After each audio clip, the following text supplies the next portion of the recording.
নীরব নিস্তব্ধ চারপাশ। প্রতিদিনের মতো আজও মদিনার আকাশে তারার মেলা। চাঁদের স্নিগ্ধ আলো ঝরে পড়ছে মদিনার প্রতিটি অলিতে গলিতে। ঝিরিঝিরি বাতাসে দুলছে বৃক্ষরাজি। নিঝুম রাত, এমনই নির্জন রজনীতে হযরত ফাতেমা রাদিয়াল্লাহু তাআলা আনহা জায়নামাজে বসে নামাজ শেষে আল্লাহর দরবারে দোয়া করছিলেন। এমন সময় হঠাৎ হিংস্র প্রাণীর আওয়াজ তার কানে ভেসে আসে। মদিনার পাহাড়ি সীমান্তের অন্য প্রান্তে জঙ্গলের মাঝে ছোট্ট একটি কুড়ে ঘরে একজন বিধবা নারী বাস করতেন, যা ফাতেমা রাদিয়াল্লাহু তাআলা আনহা এর জানা ছিল না। পরদিন ফাতেমা রাদিয়াল্লাহু তাআলা আনহা বিশ্বনবীর দরবারে রওনা হলেন। তিনি বিশ্বনবীর দরবারে ঢুকবেন ঠিক এমন সময় দরজার বাহির থেকে শুনতে পান বিশ্বনবী হযরত মুহাম্মদ সাল্লাল্লাহু আলাইহি ওয়াসাল্লাম সাহাবায়ে কেরামদেরকে বলছেন, ও আমার সাহাবাদের দল, তোমরা কি জানো এই মদিনার সীমান্ত এলাকায় জঙ্গলের অপর প্রান্তে একটি কুড়ে ঘরে একজন বিধবা মহিলা বাস করে। যুদ্ধে তার স্বামী শহীদ হয়েছিলেন। আজ 3 দিন তার ঘরে কোনো খাবার নেই। সে খুবই ক্ষুধার্ত, সুতরাং ক্ষুধার্তকে খাবার দেওয়া তো আমাদের উচিত।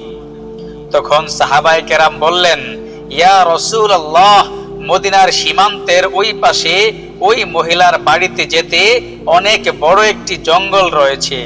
ওই জঙ্গল খুবই ভয়ঙ্কর, কারণ এই জঙ্গলে অনেক হিংস্র প্রাণী রয়েছে। তখন বিশ্বনবী বললেন, সমস্ত প্রাণীকুলই আল্লাহর সৃষ্টি, তারাও আল্লাহর জিকির করে, সুতরাং তারা তোমাদের কোনো ক্ষতি করবে না। ফাতেমা রাদিয়াল্লাহু তাআলা আনহা দরজার বাহির থেকে এই কথা শোনা মাত্রই তিনি আর ভেতরে ঢুকলেন না, সোজা তার বাড়ির দিকে রওনা হলেন। বাড়িতে যেতে যেতে ভাবলেন, আমি তো বিশ্বনবীর কন্যা ফাতেমা, অসহায় দরিদ্র মানুষের পাশে দাঁড়ানো আমার উচিত। ক্ষুধার্তকে খাবার দেওয়া, বিবস্ত্রকে বস্ত্র দেওয়া এবং অসহায় মানুষদের পাশে দাঁড়ানো এ আমার কর্তব্য।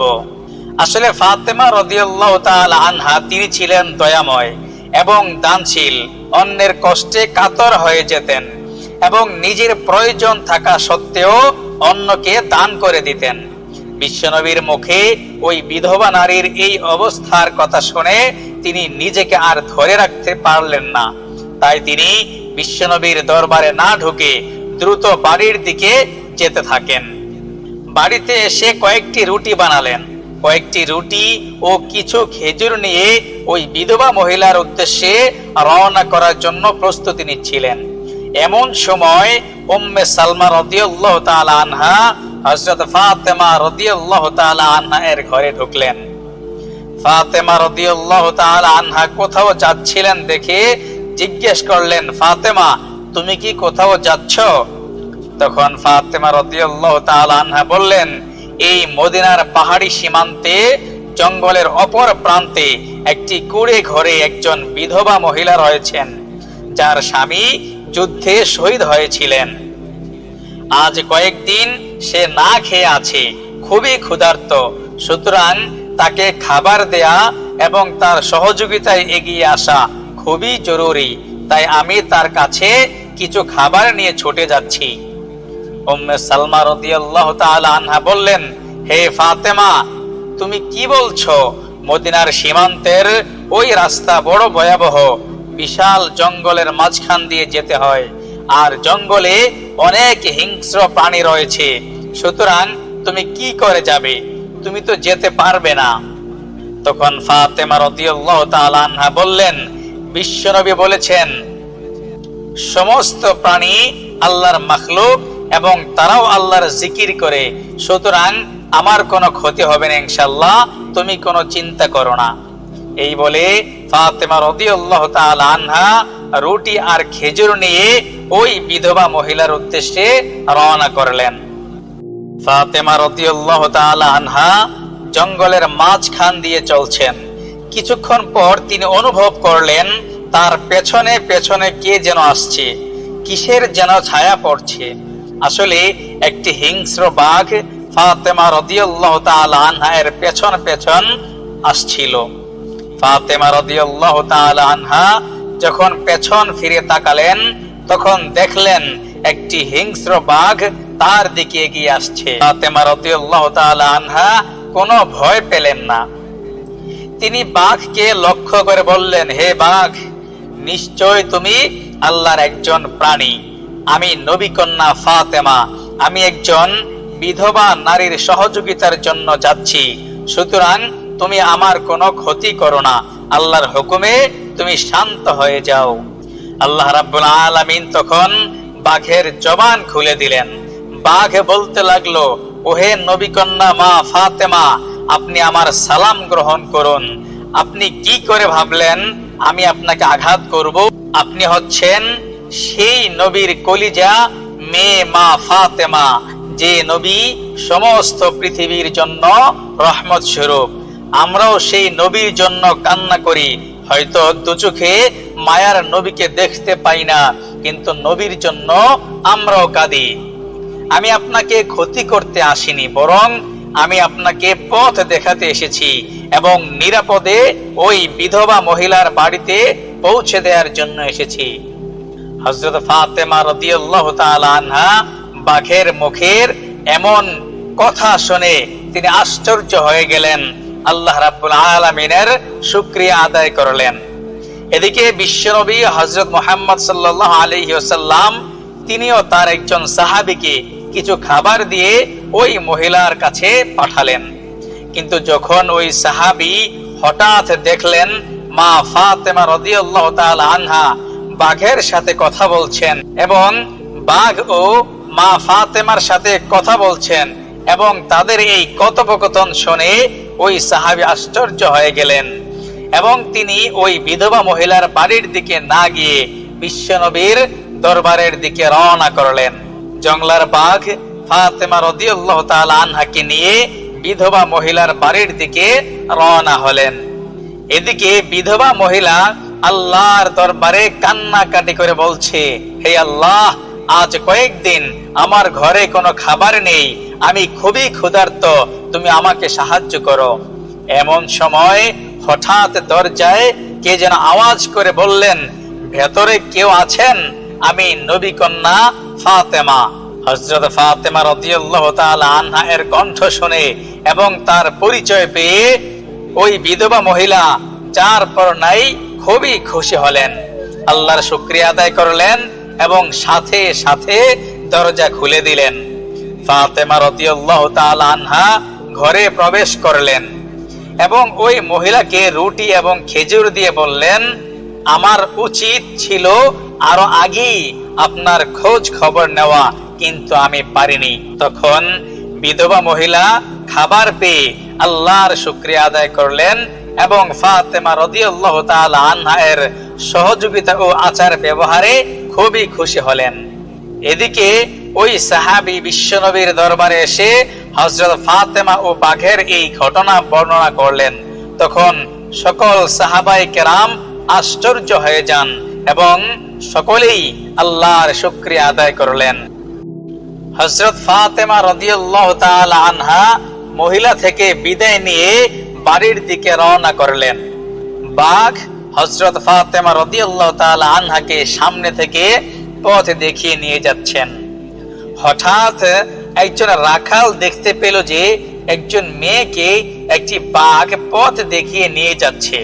এই দৃশ্য দেখে রাখাল খুবই আশ্চর্য হলো এবং অবাক হয়ে লুকিয়ে লুকিয়ে দেখছিল। আসলে রাখাল প্রায় দিনই এখানে বকরি ও ভেড়া চড়াতে আসতো, কিন্তু কোনোদিনও এমন ঘটনা তার চোখে পড়েনি। আর রাখাল জানতো না যে তিনি বিশ্বনবীর কন্যা হযরত ফাতেমা রাদিয়াল্লাহু তাআলা আনহা। কিছুক্ষণ পর রাখাল দেখলো তার একটি ভেড়া নেই। সে ভাবলো হয়তো বাঘ খেয়ে ফেলেছে। বাঘটি ফাতেমা রাদিয়াল্লাহু তাআলা আনহাকে জঙ্গলের রাস্তা পার করে দিয়ে ধীরে ধীরে রাখালের কাছে আসতে লাগলো। রাখাল কিছুটা ভয় পেয়ে গেল। আল্লাহ রাব্বুল আলামিন আবারও বাঘের জবান খুলে দিলেন। বাঘ রাখালকে বলতে লাগলো, তুমি কি জানো এই নারীকে? তিনি হলেন বিশ্বনবীর কন্যা মা ফাতেমা রাদিয়াল্লাহু তাআলা আনহা। আমরা জঙ্গলের প্রাণী হয়েও বিশ্বনবীর জন্য কাঁদি, আর তোমরা সৃষ্টির সেরা মানুষ হয়েও তার প্রতি ঈমান আনো না। বাঘের মুখে মানুষের মতো কথা শুনে রাখালটি আশ্চর্য হয়ে যায়, অবাক হয়ে বাঘটির দিকে তাকিয়ে থাকে। রাখালটির অন্তরে ঈমানের আলো জ্বলতে থাকে। রাখাল চুপচাপ, কোনো কথা বলে না। বাঘটি তখন রাখালকে লক্ষ্য করে বলল, আর তুমি ভাবছো যে তোমার একটি ভেড়া হারিয়ে গেছে বা আমি খেয়ে ফেলেছি? কখনো নয়, তোমার সব ভেড়া আর বকরি ঠিকই আছে। তুমি এখনই বিশ্বনবীর দরবারে যাও এবং তার কাছে গিয়ে ঈমান গ্রহণ করো। তুমি আসা পর্যন্ত আমি কথা দিলাম তোমার একটি বকরি বা ভেড়াও এখান থেকে হারিয়ে যাবে না। একজন হিংস্র প্রাণীর কথায় রাখালের মনে ঈমানের ঢেউ জাগে। সে বিশ্বনবীর দরবারের দিকে রওনা করে। এদিকে আল্লাহ রাব্বুল আলামিন হযরত জিবরাইল আলাইহিস সালামকে ডেকে বললেন, হে জিবরাইল, তুমি বিশ্বনবীর কাছে যাও এবং গিয়ে বলো যে একজন রাখাল ঈমান গ্রহণ করার জন্য আপনার কাছে আসছে, আপনি তাকে স্বাগত জানান। হযরত জিবরাইল আলাইহিস সালাম বিশ্বনবীর দরবারে হাজির। বিশ্বনবীকে বললেন, হে আল্লাহর রাসূল, একজন রাখাল ঈমান গ্রহণ করার জন্য আপনার দরবারে আসছে, আপনি তাকে স্বাগত জানান। বনের একটি হিংস্র বাঘ রাখালকে আপনার দরবারে ঈমান আনার জন্য পাঠিয়েছে। তখন বিশ্বনবী কয়েকজন সাহাবীকে নিয়ে রাখালকে স্বাগত জানানোর জন্য বের হলো। এদিকে রাখালও হাঁটতে হাঁটতে বিশ্বনবীর সামনে উপস্থিত। বিশ্বনবী রাখালকে দেখে বললেন, হে রাখাল ভাই, তোমাকে স্বাগতম ঈমান গ্রহণের ইচ্ছে পোষণ করার জন্য। তখন রাখাল কিছুটা অবাক হয়ে বিস্ময় ভরা কণ্ঠে বিশ্বনবীকে জিজ্ঞেস করলেন, আমি ঈমান গ্রহণ করার জন্য আপনার কাছে আসছি, আপনি কি করে বুঝলেন? বিশ্বনবী রাখালকে বললেন, শুধু তাই নয়, তোমাকে আমার কাছে কে পাঠিয়েছে তাও আমি জানি। একটি বনের হিংস্র বাঘ তোমাকে আমার কাছে পাঠিয়েছে, তাই না? রাখালের অন্তরে দৃঢ় বিশ্বাস জেগে ওঠে যে তিনি আসলেই আল্লাহর নবী। সাথে সাথে কালিমা পড়ে মুসলমান হয়ে গেলেন। সুবহানাল্লাহ। রাখাল ফিরে গিয়ে দেখলো বাঘ তখনও তার ভেড়া এবং বকরির পালকে পাহারা দিচ্ছে। রাখাল তখন আল্লাহর শুকরিয়া আদায় করলেন। তৎকালীন সময়ে শাম দেশের একজন রাজা ছিলেন, যিনি খুব প্রসিদ্ধ ছিলেন। তার যশ খ্যাতি, সুনাম সুখ্যাতি চারিদিকে ছড়িয়ে পড়েছিল। তিনি এতটাই প্রসিদ্ধ ছিলেন যে ছোট বড়, ধনী গরিব সকলেই তাকে চিনত। তার একটি মেয়ে ছিল খুবই সুন্দরী এবং তীক্ষ্ণ মেধাবী। রাজকুমারীর কোনো কিছুর অভাব ছিল না। সোনা দানা, হিরে জহরত, চাকচিক্যময় পোশাক, কি নেই তার। এত কিছু থাকার পরও যেন কিসের এক শূন্যতা। বারবার তার কেন যেন মনে হয় কি যেন নেই, কে যেন নেই, কিসের যেন একটা অভাব অনুভূত হয়। একদিন একজন ক্ষুধার্ত ভিক্ষুক তার প্রাসাদের সামনে আসে। রাজকুমারী ভিক্ষুকটিকে কিছু খেতে দিলেন। সেই ভিক্ষুক খেতে খেতে রাজকুমারীকে হযরত ফাতেমা রাদিয়াল্লাহু তাআলা আনহা এর বদান্যতা, দানশীলতা, আমানতদারিতা সম্পর্কে অনেক কথা বললেন। রাজকুমারী অবাক হয়ে জিজ্ঞেস করলো, সামান্য একজন গরিব হয়ে কি করে এত বড় মনের অধিকারী হতে পারে, এত উদার হতে পারে? ভিক্ষুক রাজকুমারীকে বলল, কোনদিন সুযোগ হলে তার সাথে দেখা করে জেনে নিও। এই বলে ভিক্ষুক চলে গেল। রাজকুমারীর মনে কিসের যেন এক অস্থিরতা বিরাজ করে। ফাতেমা রাদিয়াল্লাহু তাআলা আনহার আদর্শ আর উদারতার কথা শুনে তার হৃদয়ের সমুদ্রে কিসের যেন ঢেউ জাগে। রাজকুমারী মনে মনে সিদ্ধান্ত নেয় যে যে করেই হোক আমি ফাতেমার সাথে দেখা করব। পরদিন সে তার বাবাকে বলল, আমি মদিনায় যাব, নবী কন্যা ফাতেমার সাথে সাক্ষাৎ করব। তখন রাজা তাকে অনুমতি দিয়ে দিল। রাজকুমারী বেশ কিছু উপহার আর কয়েকজন দাসী নিয়ে মদিনার উদ্দেশ্যে রওনা হলো। রাজকুমারী হযরত ফাতেমা রাদিয়াল্লাহু তাআলা আনহার বাড়িতে উপস্থিত।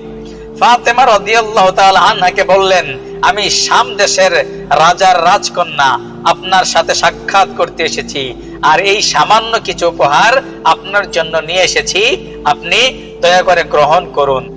ফাতেমা রাদিয়াল্লাহু তাআলা আনহা তাকে স্বাগত জানালেন এবং তিনি তার দেয়া উপহার এমন ভাবে গ্রহণ করছেন যেন ফাতেমার কাছে এই দামি দামি উপহার সামান্য কিছু।